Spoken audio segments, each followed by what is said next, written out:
지금까지 살아온 여러분의 인생 가운데에서 세상에 살아있는 모든 인간들에게 우리 하나님은 오늘 묻습니다. 너희는 나의 위로가 필요하지 않느냐? 하나님께서 하나님의 위로가 우리에게 필요하지 않느냐고 묻고 계십니다. 남녀노소를 막론하고 빈부와 귀천을 막론하고 우리 모든 인간에게는 위로가 필요할 줄로 믿습니다. 왜냐하면 그 위로는 아름다운 하나님의 가장 값진 처방이기 때문에 그렇습니다. 삶에 지친 삶이요, 성인병이 걸린 이유도 삶에 지친 인간이 살아가고 싶은 욕망이 끊어져서 자살하는 경우도 누군가로부터 위로를 얻지 못하기 때문에 살아가는 것이 무겁기만 하고 지치기만 하고 용기가 늘 소멸되는 것이랍니다. 그래서 삶에 지친 성인이나 아직 성장하지 못한 청소년들이나 세상을 그래도 살아왔다는 노년들에게도 모두에게도 위로는 필요한 아주 큰 묘약인 줄로 믿습니다. 성경은 하나님의 말씀입니다. 성경은 역사서 그리고 죄된 인간을 구원시키려는 하나님의 선하신 계획, 또 내가 왜 죄인인가 이런 것들을 다 깨닫게 하고 알려주는 그런 복음입니다. 그런데 만왕의 왕 대신 우리 여호와 하나님께서 죄인된 인간들을 위해서 위로해 주시는 말씀들이 참 많이 기록이 되어 있습니다. 깜짝 놀라지 않을 수가 없습니다. 죄된 인간들이 무슨 자격으로 하나님의 위로를 받을 수 있겠습니까? 그런데요, 성경에 보면 여기저기에 하나님의 격려와 위로의 말씀들이 엄청나게 많이 기록되어 있습니다. 혹시 여러분은 삶에 지쳐 있을 때 하나님의 위로를 받아보셨는가요? 힘든 삶을 살아가다가 하나님의 위로를 느껴본 적이 정말 있는가요? 네, 그렇다면 다행입니다.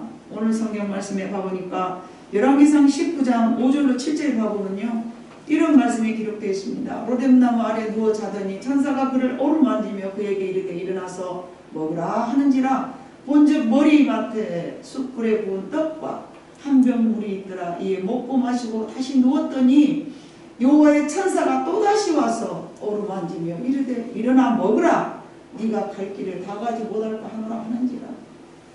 이게 무슨 말씀입니까? 전후 사정을 제가 살짝 설명해 드리자면, 여러분이 잘 알다시피 엘리야라는 선지자가 있었습니다. 이 엘리야라는 선지자는요, 450대 1로 바알 선지들과 싸우고 대승을 얻고 난 이후입니다. 엘리야가 바알 선지자들을 다 죽였고 이 소식을 전해드린 이세벨이 이제 엘리야를 죽이려고 이제 목숨을 걸었다는 얘기를 들었습니다. 이 말을 듣고 도망을 하다가 지쳤어요. 아, 이제 내가 죽는 게 더 차라리 낫겠어. 나 죽고 싶어. 이러면서 하나님 차라리 나를 데려가세요. 나를 거둬주세요. 라고 엘리야가 로뎀나무 아래 앉아서 죽기를 원하고 있었어요. 여러분 상상해 봐보세요. 그가 능력이 없습니까? 그가 하나님의 일하심을 모릅니까? 아니지 않습니까? 그런데 봐보니까 엘리야가 지쳐있을 때 천사를 통하여서 하나님께서 어루만져 주시며 격려해 주시는 내용을 우리가 읽어봤습니다. 엘리야야, 일어나서 이것을 먹고 힘을 내거라. 이걸 네가 먹지 아니하면 힘을 내지 못하고 네 인생 살아가기가 어렵다. 그때 엘리야가 하나님께 자신의 처지를 털어놓습니다.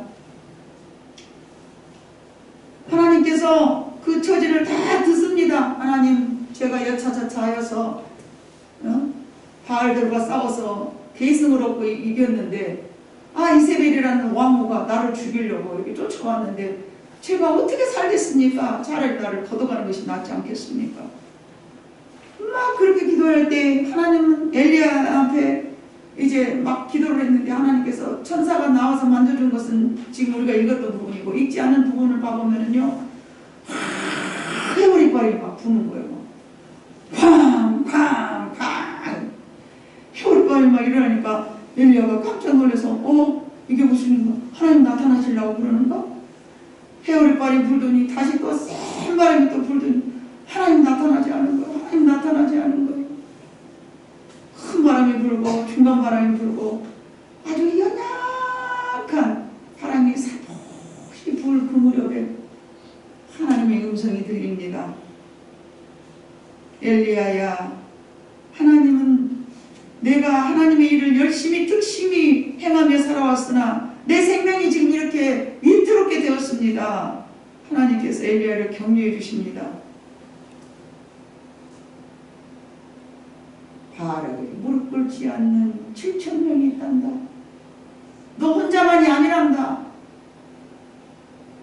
사방을 둘러봐도 이제 나 혼자만 남는 것 같고 하나님을 섬기는 사람이 싹 죽어버리고 나 혼자 남은 것 같아서 나는 누구를 의지하고 살면서 내가 이 하나님의 일들을 다 실행에 옮길 것인가 라고 두려워 떨며 염려하고 있을 때에 네 눈에 보이지 않는 네가 만나지 못했던 7,000명이 준비되어 있단다. 바알에게 무릎 꿇지 않는 자 7,000명이 남아있느니라. 그리고 너무 힘들어하지 말라.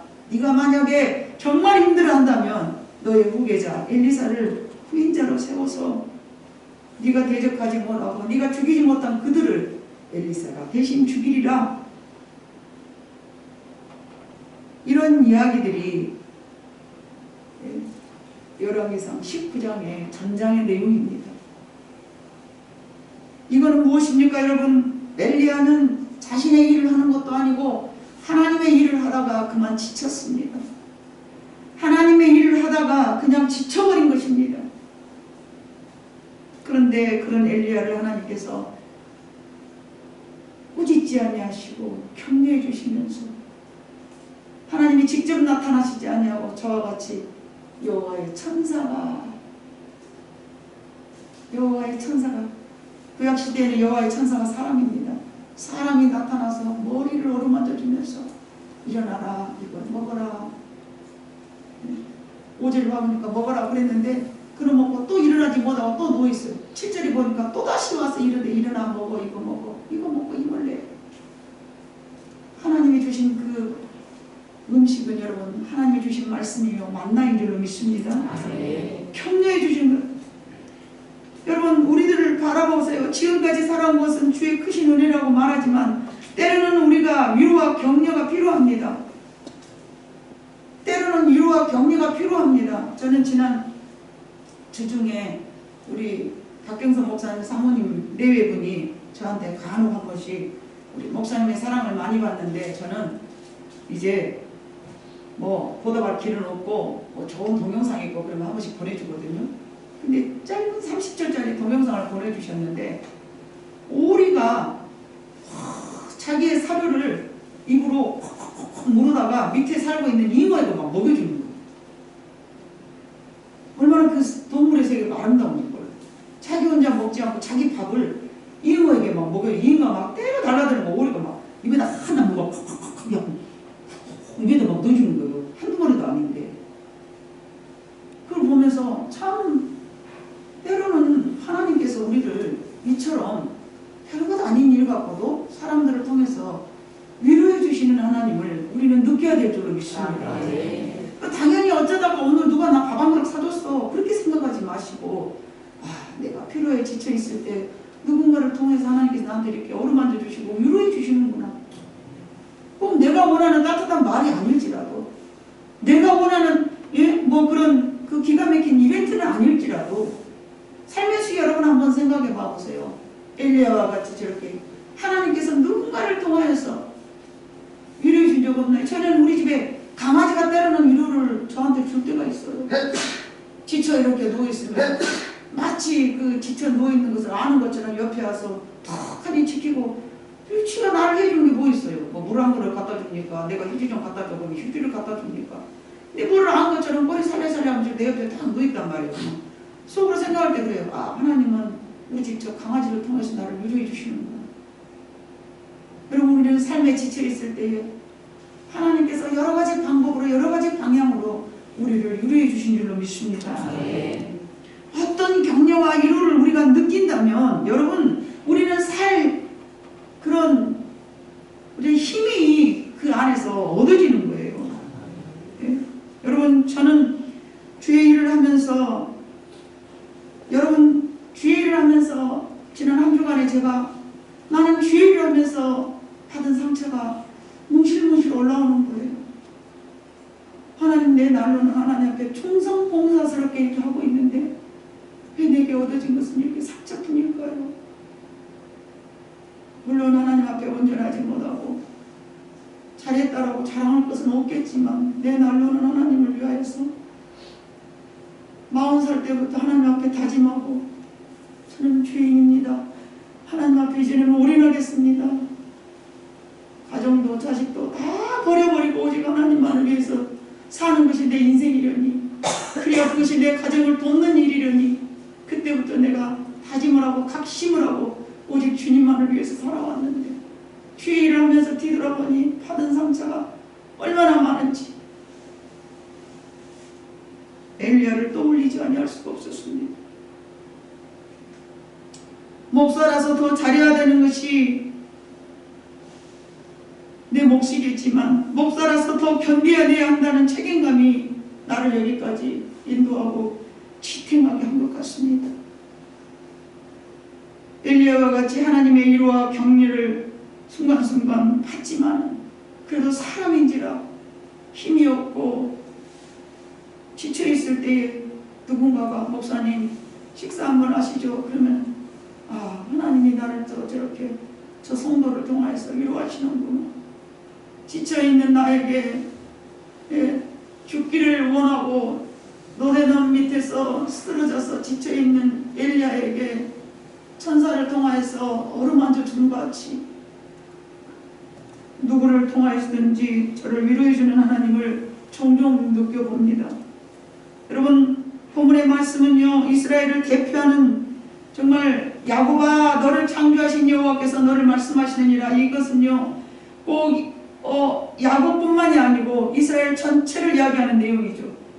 야곱아 너를 창조하신 여호와께서 지금 말씀하시니라. 이스라엘아 너를 지으신 이가 말씀하시느니라. 너는 두려워하지 말라. 내가 너를 구속하였고 내가 너를 지명하여 불렀나니 너는 내 것이라. 여러분은 하나님의 것입니다. 하나님의 것이라면 우리는 하나님을 섬겨야 된다. 우리는 하나님을 늘 섬기면서 복종하면서 하나님을 섬겨야 된다는 부담감을 먼저 가질 수 있습니다. 그러나 여러분, 그 이상의 놀라운 축복들이 많이 있는 것입니다. 하나님의 것이기 때문에 먼저 하나님께서 철저하게 지켜주실 것입니다. 오늘 본문의 말씀을 봐보면요, 너는 내가 불꽃 가운데 지날 때도 내가 너를 건져낼 것이고 물이 너를 침몰하지 못하게 지켜줄 것이며, 얼마나 하나님께서 우리에게 대단한 말씀을 해주셨습니까? 여러분, 우리가 전 세계적으로 코로나가 지금 말도 아닙니다. 그저께도 제가 통화했지만은 필리핀에서는 지금 하루면 4,000명, 5,000명이 코로나 환자가 나온대요. 우리나라는 고작해 봐야 400명이잖아요. 왜 그럴까요? 우리가 너무나 물론 보건, 이런 청결, 또 미리 또 이렇게 잘 나라에서 하는 지침 이런 거 잘 견뎌내고 잘 준수하고 이런 이유도 있겠죠. 그러나 전반적으로 이런 시스템이 우리나라에 도입이 되고 잘 지켜나가는 것, 이것 또한 하나님의 은혜인 줄로 믿습니다. 가난한 나라에서 그럴까요? 하루에 4,000명, 5,000명 나온 미국은 부강한 나라인데 왜 그럽니까? 얼마나 많은 수가 죽었습니까? 우리나라를 하나님께서 그렇게 사랑하시는 거예요. 잘못된 사람들 다 색출해내고, 여러분 봐보세요. 그 대단하게 막 단위별로 막 크게 나타나는 사람들 봐보세요. 봐보면 다 불법을 자행한 사람들. 반드시 나라에서 건져서 이게 딱 정리되어서 털어서 정리 딱딱딱 할 사람들. 저는 속이 다 명쾌 통쾌한 거예요. 그 이단 신천지들 아주 자식들 인생을 다 망하게 했던 게 첫 번째 거가 딱 걸렸죠. 마을이 목사지 정강은 그런 사람은 정치가예요. 그걸 이용해서 정치인 걸로 하는 사람. 목사의 탈을 쓰고서요. 그게 무슨 목사랍니까? 어물좀 망치면 꼴뚜기가 시킨다고 목사가 꼴뚜기인 거죠. 사람들을 코로나가 아니면 어떻게 건져내냔 말이에요. 그 사람들이 여러분 몰라서 그러지만 유튜브를 통해서요. 정강훈 그 일패가요. 전부 아주 그 대구 누구 뭐 이렇게 다 조금씩 여러분이 알 사람들 알 거예요. 막 누구를 뽑아주는데 막 그 사람들이 힘을 빌려서 그 다음을 막 이렇게 세우고 그게 무슨 목사입니까? 정치가죠. 아 그냥 차라리 정치가로 나서면 그 깨끗하고 좋고 멋있는 거예요. 정치를 하지 말라는 건 없잖아요. 근데 왜 목사의 옷을 입고 정치를 하냐 말이에요. 성도들을 열악한 성도들을 다 혼미하게 만들어가지고 이 사람 찍으시와 이거 못 써라. 저희들 여러분도 알다시피 우리 초창기 때 어디 부흥회 어디 갔잖아요. 갔는데 거기서 뭐 정치 이야기를 하는 거예요. 이건 교회가 아니고 이건 사기꾼들이고 그거 안 가보잖아요. 교회는 여러분 사람을 살리는 것이고 영적인 것을 구원시키는 것이 교회의 목적이에요. 뭔 정치라는 것이 목적이랍니까? 근데 그렇게 막 정치를 하고 있는데 사람들이 모르잖아. 코로나를 통해서 하나님께서 밝게 드러나서 다 알게 하셔버렸잖아. 저 그럴 때마다 감사해요. 저희를 누가 하겠습니까? 하나님이 하셨군요. 그러면 정말 엘리야와 같이 하나님의 위로와 격려를 우리는 정말 모든 그리스도인들이 다 받아야 되고 전 세계인들이 다 받고 있는 거예요. 그런데 우리는 거기서 빨리빨리 느끼지를 못한 거예요. 여러분도 가만히 뒤돌아 보세요. 나는 누구에게 위로를 받았나? 하나님이 직접 못 해주셨어도 천사를 통하여서 누구를 통하여서든 커피 한 잔이라도 쓴 커피 한 잔이라도 먹으면서 얼마나 힘드세요? 그 지나가는 아주머니들이라도 우리는 그렇게 생각하지 않잖아요. 본문의 말씀은 이스라엘의 에서의 쌍둥이 형제인 야곱이잖아요. 그 인생을 참으로 얼마나 험난했는지 스스로 그가 말하는데 창세기 47장 8절로 9절을 봐보면요. 이런 말씀이 있어요. 같이 읽어볼까요? 시작. 바로가 야곱에게 묻되 나이가 얼마냐? 야곱이 바로에게 이르되 내 나그네 날이 세월이 130년이니라. 내 나이가 얼마 못되니 우리 조상의 나그네의 길을 연주에 미치지 못하나 험악한 세월을 보냈나이다 하고 자기가 험악한 인생을 살았어요. 우리가 알다시피 그의 인생이 험난해서 많은 위로와 격려가 필요했었는데 그에게는 요셉이라는 아들이 그에게 큰 위로와 격려자가 된 거예요. 맞죠? 얼마나 요셉이 그에게 큰 위로와 격려자가 됐습니까? 여러분의 삶도 마찬가지예요. 때로는 어떤 자식이 여러 자식이 있지만 때로는 이 자식이 나한테 위로자가 되고 때로는 이 자식이 나한테 격려자가 되고 어저께 격려자가 되었던 놈이 오늘은 나를 마음 상하게 하고 어저께 나를 마음 상하게 했던 놈이 오늘은 나를 격려해주고 그러지 않습니까 여러분? 요셉이라는 아들이 그에게는 너무나 큰 위로자가 되어서 인생이 험한 사람이 살았지만 하나님은 야곱에게 요셉을 통하여서 그의 인생을 너무 많이 위로해 준 거예요. 여러분에게도 그런 날이 오리라고 믿습니다.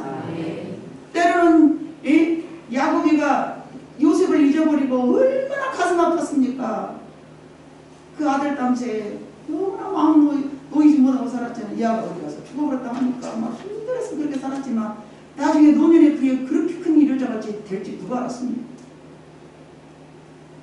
하나님은 야곱에게 요셉을 통해서 그 인생을 위로해 주었고 요즘은 좀 여러분 애완동물이나 또는 애완식물을 평생 함께하는 반려동물이나 반려식물이라고 말합니다. 왜 인간은 인간에게 정말로 서로 인간끼리는 서로 사랑하지 못하기 때문에 식물이나 동물을 통해서 위로를 받는 거예요.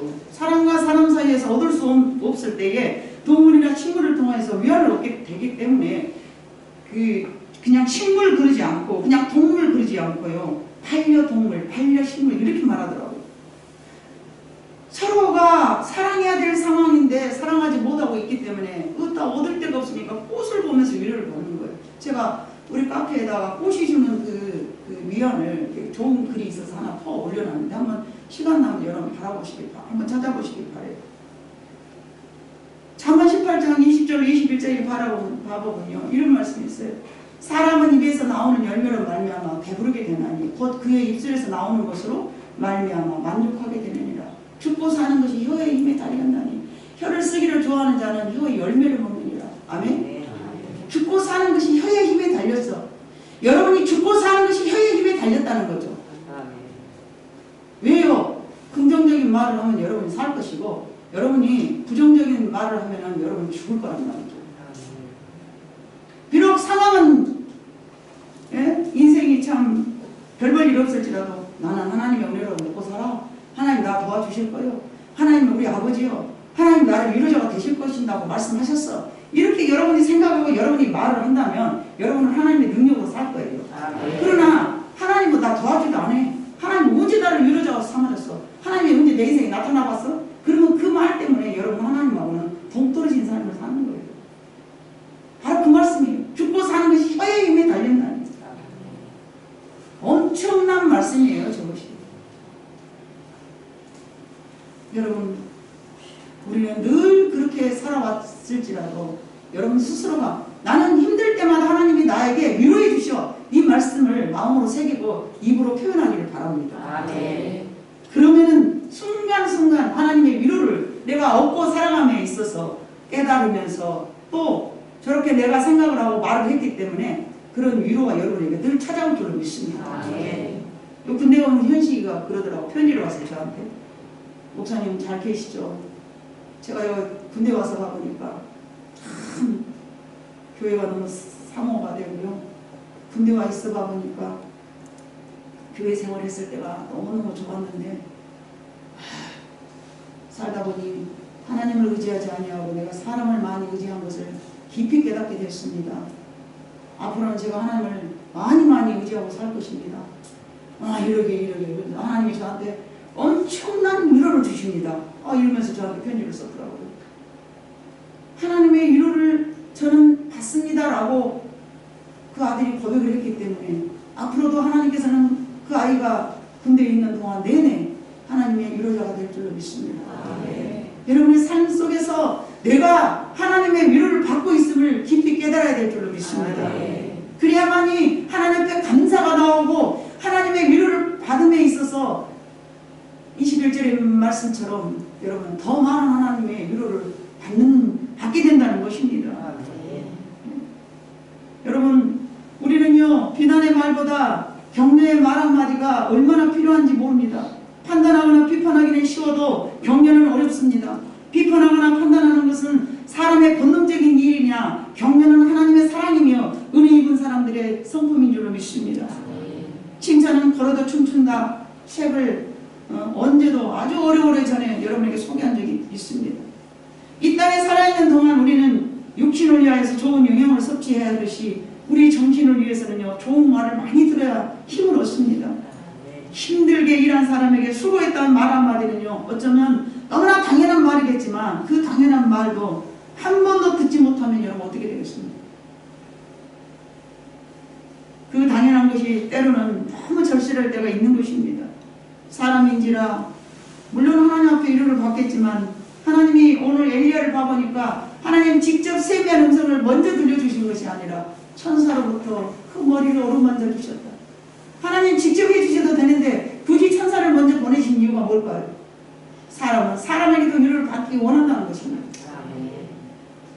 하나님은 그것을 너무나 잘 알고 계시기 때문에 천사를 통하여서 엘리야를 먼저 위로하시고 그 다음에 세미한 음성으로 하나님께서 직접 엘리야와 대화를 하셨습니다.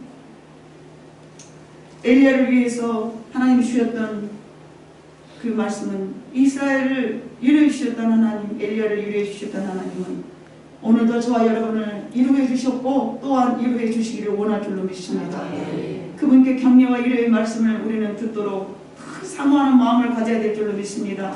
이사야 40장 27절 31절에 가보면요 야곱아 어찌하여 네가 말하며 이스라엘아 네가 이르기를 내 길은 여호와께 숨겨졌으며 내 송사는 내 하나님에게서 벗어난다 하느냐 너는 알지 못하느냐 듣지 못하였느냐 영원하신 하나님 여호와 땅끝까지 창조하신 이는 피곤하지 아니하시며 곤비하지 아니하시며 명철이 한이 없으시며 피곤한 자에게는 능력을 주시며 무능한 자에게는 힘을 더하시나니 소년이라도 피곤하여 곤비하며 장정이라도 넘어지며 쓰러지되 오직 여호와를 앙망하는 자는 새 힘을 얻으리니 독수리가 날개 치며 올라감 같을 것이요 다른 박질하여도 곤비하지 아니하겠고 걸어가도 피곤하지 아니하리로다. 이 세상은 우리의 힘으로는 살아가기는 너무나 벅찹니다. 저와 여러분이 생각할 때 저는 그랬습니다. 하나님 이렇게 코로나로 인하여서 사람들이 위협을 느끼고 있을 때 만약에 하나님을 제가 만나지 못했더라면 얼마나 무서워서 두려워서 벌벌 떨었겠습니까? 그러나 하나님을 의지하고 살다 보니 두려움 없이 살 수 있게 된 것, 이것은 하나님의 큰 위로이며 힘인 줄로 믿습니다. 그는 피곤한 자에게 힘을 주시고 능력을 주신다는 것입니다. 하나님께서는 이런 말씀도 하셨습니다. 너의 마음의 원통함을 왜 숨겨두었느냐. 무능한 자에게는 힘을 더하시고 소년이라도 피곤하고 곤비하여 넘어지지, 장정이라도 쓰러지겠으나 곤비하지 아니하겠고 피곤치 아니하도록 내가 너한테 힘을 주니, 나이가 먹었다고 쓰러지는 것이 아니고 힘이 없어서 육신이 쇠하여졌다 하여서 넘어지는 것이 아니라 하나님을 의지하는 자는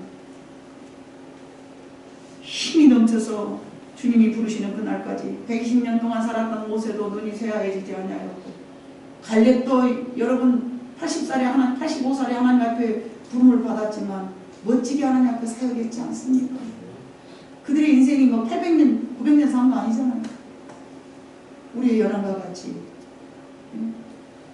120살이 인간의 최고 마지막 수명이잖아요. 넘어지지 않고 끝까지 잘 했다는 것이죠. 여러분, 이사야 41장 8절에 가보면 또 이런 말씀이 있습니다. 그러나 나의 종 너 이스라엘아, 내가 택한 야곱아, 나의 벗 아브라함의 자손아. 어마무지한 말씀이, 축복된 말씀입니다. 얼마나 위로가 되는 말씀입니까? 나의 종 너 이스라엘아, 내가 택한 야곱아, 나의 벗 아브라함의 자손아. 나의 벗, 누가 나의 벗이었어요? 아브라함이 나의 벗이었어요. 아브라함을 나의 친구라 하나님 말씀하셨어요. 그런데 우리는 믿음으로 그 아브라함의 자손인 줄로 믿습니다. 아멘. 여러분에게 지금 하나님께서 저렇게 말씀하신다고 여러분 떠올려 봐보세요. 여러분의 이름을 적어다 놓고 나의 종 너 이스라엘아 그러지 말고 여러분의 이름을 적어다 삽입시켜서 한번 생각을 해보세요. 얼마나 힘이 되는 말씀이십니까? 그럼에도 불구하고 우리는 그 말씀들을 담 넘어 남의 말처럼 생각하면서 나는 하나님의 위로를 받지 못했어. 나는 하나님에게 격려를 들어본 적이 없어. 긴 문을 막고 살고 마음의 문을 닫고 살면 하나님의 음성이 내 귀에 들리지 않겠지만, 하나님의 음성을 마음의 문을 활짝 연다면 말씀을 통하여서 여러분들은 세상에 살아갈 때에 많은 위로와 격려를 받을 줄로 믿습니다. 14절 말씀 보면 또 이런 말씀도 있습니다. 버러지 같은 너 야곱아, 너의 이스라엘 사람들아, 두려워하지 말라. 나 여호와가 말하노니 내가 너를 도울 것이라. 네 구속자는 이스라엘의 거룩한 이인이라. 할렐루야.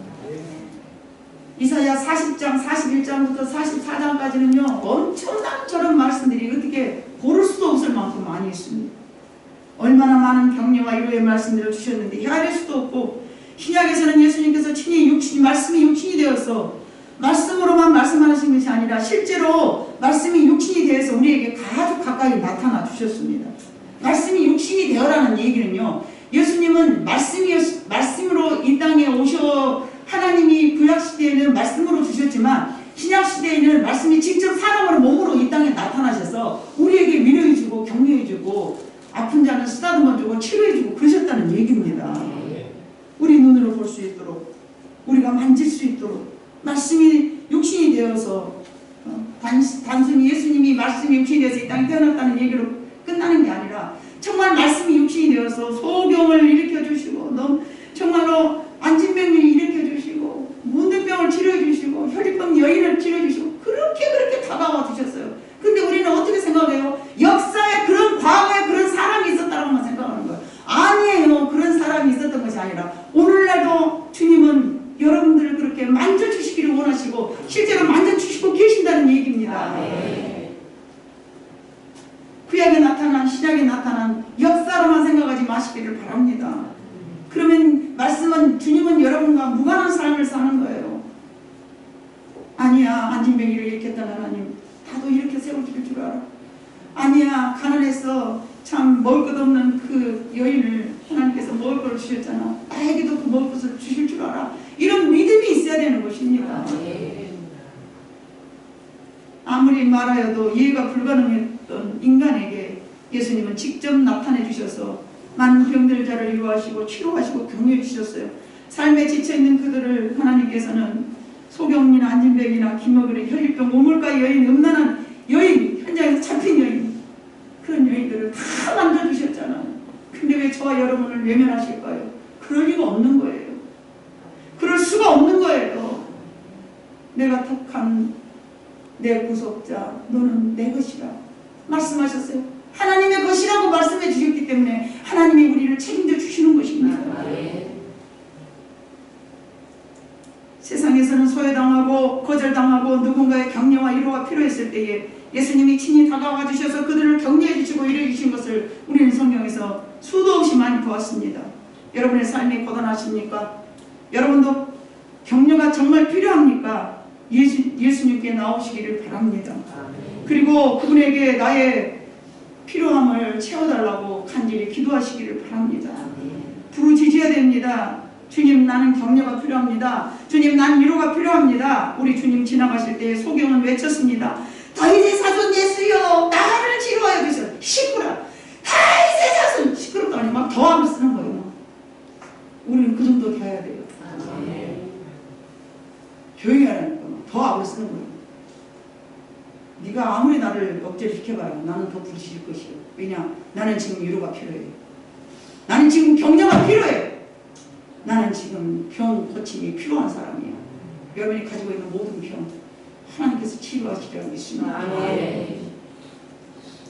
그때 주변에서 조용하라고 아무리 불렀어도 주님은 나를 불쌍히 여겨달라는 거지에 외면 그 소리를 예수님은 거절하지 아니하셨습니다. 그것이 마가복음 10장 46절 52절에 있는 말씀이에요. 그들이 여리고에 이르렀더니 다 같이 읽어봐요. 여호와께서 제자들과 예수께서 제자들과 허다한 무리와 함께 여리고에 나갔을 때에 디모의 아들 레닌 거지 바리메오가 길가에 앉았다가 나사렛 예수시라는 말을 듣고 소리질러 이르되 다윗의 자손 예수여 나를 불쌍히 여기소서 하며 많은 사람이 꾸짖어 잠잠하라가되 더욱 크게 소리질러 이르되 다윗의 자손이여 나를 불쌍히 여기소서 합니다.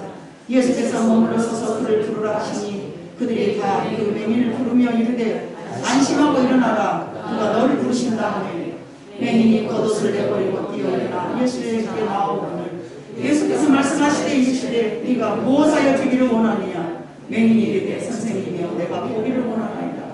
예수께서 이르시되 가라 네 믿음이 너를 구원하였느니라 하시니 그가 곧 보게 되어 예수를 길에서 따르니라. 아멘.